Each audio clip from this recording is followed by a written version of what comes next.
Tirupati district SP గారి ఆదేశాల ప్రకారం ఆర్డర్ చర్చ్ చేయడం జరిగింది. దీంట్లో 11 వెహికల్స్ సీజ్ చేయడం జరిగింది.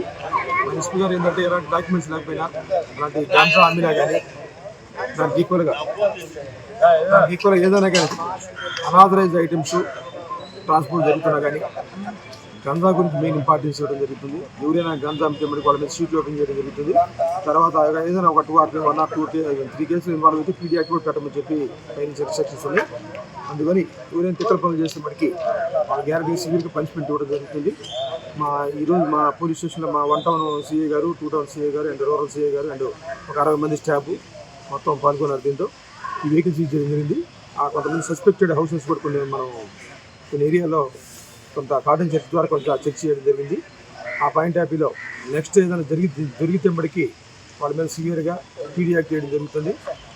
దీని మీద ఈరోజు ఎస్పీ గారి ఇన్స్ట్రక్షన్ ప్రకారం మనం కాటన్ చెక్ చేయండి. మరిన్ని వీడియోస్ కోసం ఛానల్ ని సబ్స్క్రైబ్ చేయండి. లేటెస్ట్ అప్డేట్స్ కోసం వాట్సాప్ ఛానల్ ని ఫాలో చేయండి. అండ్ లింక్ డిస్క్రిప్షన్ లో ఉంది.